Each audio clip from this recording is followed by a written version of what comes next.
got it twisted, we don't care about feelings, this shit about business. All I see is commas, 20, 50, 100, racing to the money. Yo, what up? It's us, Doc. And Holly. And we back again with another video. Today we got Gangs of Chicago, O-Block versus Tookaville. Yeah. Link to this video in the description box. Down below. Gang shit in LA shit. You feel me? Don't forget to follow us on social media. Holly access that. Let's get into it. But beyond simple shit talking on social media, behind the scenes a demon was lurking in the shadows. Because as we mentioned briefly earlier, one of Tooka's closest friends growing up was a young girl named K.I. But you might know her better as the young girl who became a teenage assassin, supposedly racking up 17 bodies by 17. Story goes, it was the death of Tooka that actually turned K.I. into a cold-blooded killer. Apparently coached in shooting by her cousin, fellow Tookaville GD boss Trell, and maneuvering in the streets by her older brother Seaball, a bloodthirsty teenage K.I. would soon become a bona fide hitter for the Tookaville GDs. Hellbent on getting revenge for Tooka, K.I. would eventually find it in the form of OD. Man, that's crazy. K.I. was going crazy. I heard about K.I. Yeah, me too. Wow, what kind is this? That shit look lame as hell. So, I just like the That shoe. nigga said. Yeah, that low key. The shoe was cool. Nah, not with them slow mo. At around 11:35 p.m. on August the 10th, 2011, 20-year-old O.D. Perry, respected Wick City member, was shot and killed near Parkway Gardens on 400 block of East 64th Street. O.D. suffered multiple gunshot wounds, including one to the neck, and was pronounced dead at Schroeder Hospital within an hour of the shooting. Just like Tooka, in his memory, the Wick City B-Deans renamed Parkway Gardens O-Block in his memory, committing to avenge him. Of course, the likes of Chief Keef and King Von immortalized O-Block, as it is now known today, in their music forever. The killing of O.D. Perry was supposedly revenge for the killing of Tooka, with this apparently being exemplified by the fact that it went down on Tooka's very birthday. OD's killers were never apprehended, but from here, rumours begun to swirl that this was actually the first victim of teenage Tookaville assassin K.I. And one of the people pushing these rumours was, of course, Lil J, who had apparently shared the following image along with a caption saying, "Shout out to them twins that made O-Block," referring to FBG Butter and K.I. However, for the record, no one has been convicted of this crime, and there was never any proof tying K.I. or Butter to the killing of O.D. Perry. Well, actually, many years later, a Freedom of Information request did reveal that the cops did officially name K.I. and Boss Trell as subjects on the report. This came after an unnamed informant named them as the shooters in 2016, years after they had passed. But let's just assume... informants and shit too. Yeah, I feel like everybody do. Every gang do. 1 second, based on the reputation that K.I. has when she passed, that a 14-year-old girl from Tookaville really did go out on her first trip to the op block and claim the life of a respected Wick City older. It kind of makes sense with the narrative. People from Tookaville couldn't believe she'd done this at such a young age. Combine that with the fact that K.I. was supposedly heartbroken over Tooka's death and was desperate to avenge him. The fact that she had done so at such a young age, getting her the respect of the entire gang, leads me to believe that it's absolutely no surprise that from this point she would go on to build a feared reputation as a complete demon of a shooter for Tookaville, quickly becoming a feared This seemed like who, like not to say it like that, but this seemed like who Young and May trying to, like. Oh, like her she looked like? Yeah, I don't know. To build a feared reputation as a complete demon of a shooter for Tookaville, quickly becoming a feared figure in the entire Chicago gang scene. And the suspicion that she was indeed involved in the O.D. Perry incident were only fueled further by tweets that she would release dissing O.D. Not dissimilar to the way that were only fueled further by tweets that she said rolling up the dope, I'm finna OD for video shelter. It's hard. Would release dissing O.D. Not dissimilar to the way that the guys over on O-Block had spoken about Tooka in the past. In fact, there's one detail from this story that is so crazy it's like something straight out of a Hollywood movie. It's actually rumoured that there was a huge 357 or 44 Magnum that O.D. Perry was known for flexing. Story goes he had this on him when he was taken out, with K.I. apparently taking the gun away from his body after the hit. A rumour based on the fact that she seemed to flex a near identical gun in the years that followed, seemingly as a trophy on social media. Whether or not this is exactly how this situation went down will probably probably never know for sure. But at least just for her alleged involvement in the hit that made O Block, K.I. got a big reputation in Tookaville and will begin to make moves in numerous beefs that stretch far beyond just O Block. In some ways, it seemed like she got addicted to shooting and killing, but a lot of her story isn't really relevant to this feud, so some of those details are definitely for another day. But what we do know for sure is that what followed the killing of O.D. Perry was a bloodbath of tit-for-tat violence between O Block and Tookaville that would last nearly 2 years. On the 19th of October 2011, Edward Riley, also known as Platoon, from O Block was walking with his girlfriend on 63rd and King Drive, at which point two suspects approached and gunned him down, only 1 block south on 64th, closer to O Block. And from here, the suspects went even further down the block, shooting a 15-year-old in the head. They're all in the same area. It's like every time, it's like motherfuckers just trying to go to the crib, but trying to, you feel me? It's like, so what do? You gotta go at a certain time? Your ass gotta stay in the crib. So what, you can't go to school? These niggas 15. No, right. These niggas trying to go to school. That shit crazy. Right. It's like, and you can't move, so it's like... closer to O Block. And from here, the suspects went even further down the block, shooting a 15-year-old in the head who miraculously survived. Platoon, unfortunately, wasn't so lucky and didn't make it. And in his memory, at least for a brief period, people began to call the area Toontown, though ultimately the name O Block was retained. Once again, there's been intense speculation over exactly damn, what right, I remember that shit. Damn, Toontown, on God, that's crazy. Ultimately, the name O Block was retained. Once again, there's been intense speculation over exactly what went down or who was responsible for the hit on Platoon, as apparently, in addition to Tookaville, a GD set called MOB also had a motive to take out Platoon as part of a different feud that he was involved in via 600, who were also BDs affiliated with O Block. It's actually been suggested that there were 2 assailants there that day, with one being Lil B from Tookaville and the other allegedly being Beans from MOB. It's also been said by many that Wooski from Tookaville was involved in this. And I'll be honest, when I started this video, I said to myself, I don't want to be accusing people of killings that they haven't been convicted for, especially if they're still alive. But hell, I googled who killed Platoon and even Google featured snippets of snitching on Wooski. I can't believe that. Many people over on our Chirac. Google. Who you working with? Yeah. That's allegedly. Platoon, and even Google featured snippets of snitching on Wooski. I couldn't believe that. Many people over on our I can't believe No, that. not only do it say that he killed Platoon, it say some other names right there too. They wildin'. Damn. And then they talking about. Yeah, they were. That they haven't been convicted for, especially if they're still alive. But hell, I googled who killed Platoon, and even Google featured snippets of snitching on Wooski. I couldn't believe that. Many people over on our Chiracology on Reddit have suggested in the past that Wooski had something to do with this, with others writing it off as complete internet cap, mainly due to his young age at the time. All we know is that right now no one has been convicted of the slaying of Platoon, and the really sad thing is that after the loss of such a beloved O Block member, it wouldn't take them long to lose yet another.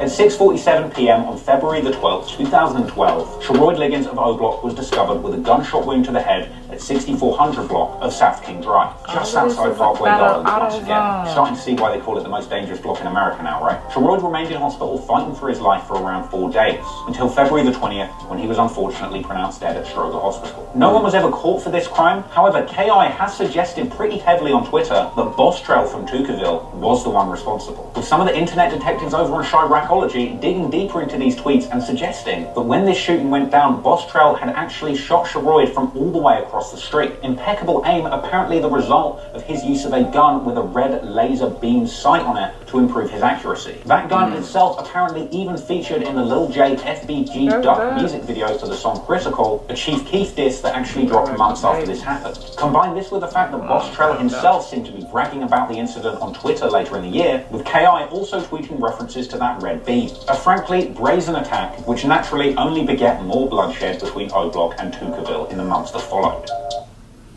That's crazy. They said shout out to that red beam.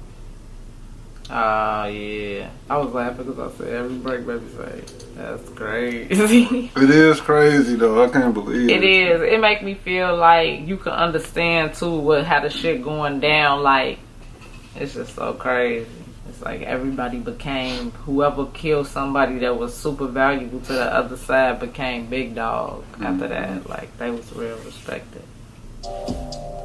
On the 28th of April, 2012, around 9:30 p.m., Marlon Monroe, also known as Lil Doc from Tookaville, had left a painting job and was walking towards a convenience store of the 6300 block of St. Lawrence Avenue, at which point a gunman passed by and sprayed the scene with bullets. Marlon apparently stumbled away from the scenes injured and collapsed into a tall patch of weeds in an empty lot next to the store. Even more shocking than that is the fact that when the police later came to the scene, they didn't even find Marlon's body, collecting up the shells and evidence and then leaving, with a 16-year-old boy actually discovering Marlon hours later in the weeds with a gunshot wound to his chest. Marlon had apparently been left there for over an hour after being shot, and within an hour of being discovered, he was pronounced dead at Stroke Hospital. Once again, it's unclear exactly who was. Job, so he probably could have still been alive. They probably saw him over there low key. Damn, that's fucked up. Responsible for this crime, but the next high-profile shooting between O Block and Tookaville features a very familiar face indeed.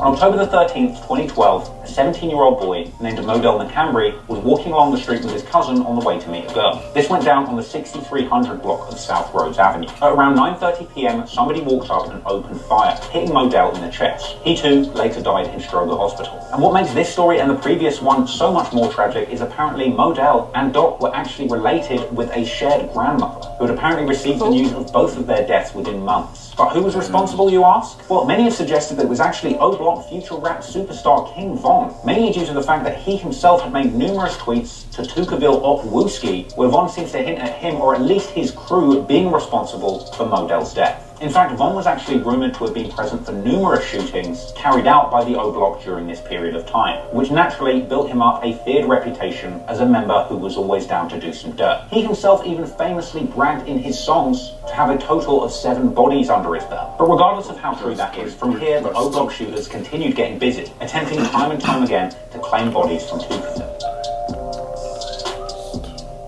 On October the 30th, 2012, a man named Derek Johnson, also known on the streets as P5 or Crack, was gunned down. Now, he wasn't actually Tookaville, but a member of Jarrow City, a Chicago gang set north of Tookaville with a long history dating to back before this feud even began. But apparently, P5 was out walking on Tookaville turf, specifically the 6200 block of South Eberhart Avenue, where apparently J Money, King Von, and Big A of O Block were lurking in the area looking for Tookaville ops to attack. In fact, only a day before this incident went down, King Von himself had tweeted that he was out trying to catch more bodies so that he could catch up with fellow O Block shooter T-Roy. So story goes that when these O Block shooters were out lurking, they spotted P5 around 9:13 in the morning, opening fire and hitting him multiple times. Some have even gone as far as to suggest that he was actually hit 6 times in the head and 9 times in the body. P5 was taken to Stroger Hospital, once again pronounced dead within the hour. And from here, the one-time violence between O Block and Tookaville was far from over, as the O Block side would continue to seek retribution for the attacks that had been done on them, and so soon after the P5 incident, O Block would appear to claim a high-profile member of Tookaville. 17-year-old Rodney Stewart, aka Boss Trell, aka the red beam slinging marksman who'd allegedly killed Chiroid from way across the street for Tookaville, was apparently planning to flee town. Talking about allegedly killed from way across the street. Wow. Right, like you gotta leave all that part out, you know? It's like say the facts. Let's say you could say who got killed. Of course we know possibly, allegedly it could be from the other side, but you can't be talking about he killed little Ron across the street and all that. That's like you snitching. Or you just it's like you a witness or something, you know. Well, he instigating. That's like, you know. Right. You can't say that. You don't know. You can't just believe everything already. Was apparently planning to flee town, tweeting about being excited for a fresh start on the 6th of November, even purchasing a bus ticket with the intention of leaving town on the 10th. But unfortunately, only 2 days before his scheduled departure, on the 8th of November, Boss Trell was found face down in an alley in the 2600 block of West 83rd Street. He'd been shot in the back of the head. Now, in case you can tell, the location of the shooting is a long way from O Block and Tookaville. It's actually been... right there by Vada. Oh, shit. That's crazy. Now, in case you couldn't tell, the location of this shooting is a long way from O Block and Tookaville, and it's actually been suggested by some that J Money and T-Roy were actually responsible for coordinating a setup of Boss Trell via an allegedly disloyal ex-girlfriend. apparently luring him well away from Tookaville with the promise of meeting a girl, but when he arrived, BT was shot in the head and left for dead. His grandmother said the identity of the shooter is not a secret, but no witnesses were willing to step up. He didn't actually pass away immediately and apparently was left fighting for his life brain dead in the hospital for several days. This was followed by Chiroid of O Block, who is widely believed to have been responsible for this incident, mockingly tweeting on the 8th of November, "No, Trell, stay alive." Meanwhile, Tookaville affiliates like FBG Cash were paying their respects to Boss Trell, but ultimately he passed away later that day. The death of Boss Trell is said to have had a huge effect on remaining Tookaville members, especially KI. After his death, Cash Out made a song in tribute called Dear Boss Trell, which seemed to hint that his past as a red beam slinging shooter was legit, even going as far as to dub him the real-life Max Payne. Meanwhile, of course, over on O Block, they were celebrating for having gotten retribution for their fallen brother Chiroid, but Boss Trell was of course a devastating loss for Tookaville, and he would soon be avenged in spectacular fashion. As on September the 2nd, 2013, Jerome Wood, also known as J Money, from O Block was allegedly set up. Ironically, in a way not dissimilar to how Boss Trell had been set up, with J Money apparently visiting a location on the 6600 block of South Rhodes Avenue around 2 p.m. Allegedly set up by a girl on the ops turf, legend has it that J Money was expecting to see a woman he knew, but arrived to the location to be greeted by Lil B and KI from Tookaville. He apparently attempted to flee down a gangway into an adjacent property, but he was unfortunately shot in the head, collapsing outdoors and not making it. Tweets from other gang members have suggested that this incident was direct retaliation for P5, as well as Boss Trell, and KI actually tweeted after this incident about shooting people in the back of the head, tweets which many people thought suggested direct involvement by KI, referring to this exact incident. Funnily enough, within only a year, the other Tookaville member, Lil B, who had supposedly been there that day for the J Money hit, was killed by the Chicago PD on March the 28th, 2014. With this going down after apparently being chased by cops who had seen a suspected drug deal, with the cops claiming that he hopped over a fence and then pointed a pistol at them, leading them to tase Lil B and shoot him multiple times, leaving him dead. After Lil B's passing, Platoon's cousin actually came out to say they found the guys who killed his little cousin. One was charged with an unrelated murder, referring to that other MOB member who was allegedly involved, and the other was killed by the cops, referring to Lil B, with many taking this as confirmation that it was indeed Lil B who was involved in the... That's crazy. Boy. Nah, you know the boy's dirty, man. Hell yeah, somebody. Yeah, always, man. Look. Tookaville and O Block would continue to wage war back and forth in the years that followed. However, the dynamics would change going forward. Obviously, as you may already know, King Von was taken off the streets for around 3.5 years after being picked up for the murder of another Tookaville affiliate, Malcolm Stuckey. A murder rap which he later beat and I have covered extensively on the channel. Meanwhile, whilst this story was going on, KI, after the death of another young friend of hers, Taekwon, would form Taekwon World, another outlet for her bloodthirsty desire for revenge. With KI getting into numerous street feuds well beyond O Block, fighting ops from numerous different parts of the city, with her task eventually catching up to her. But most notably, the beloved hitter of O Block, Chiroid, would eventually be slain, leaving the remaining members of O Block to form Get Back Gang in order to get revenge. Get Back Gang were a ruthless squad of O Block shooters, hell-bent on getting revenge on Tookaville and other groups that had a role in their star hitter Chiroid being taken from them. If you want to see me cover these stories in the later generations of this beef in a future video, leave a comment below and let me know what you'd like. That was crazy, man. That was crazy. Yeah. Y'all know we did the Get Back Gang, so go check that out. Yeah, right. Yeah, man. That was basically like Get Back Gang, though. Yeah, it was. It had a little bit more, you know, inside. Yeah. I do want to check out the other ones, so let me know if y'all want to see them too, like the older ones. Let us know what other cities y'all want us to check out. Drop it down in the comment box below. Or what other cities and states or whatever. Follow us on social media. HollyXS. Gang shit and that lame shit, you feel me? We out. Bitches got it twisted, we don't care about feelings, this shit about business. All I see is commas, 20, 50, 100, racing to the money.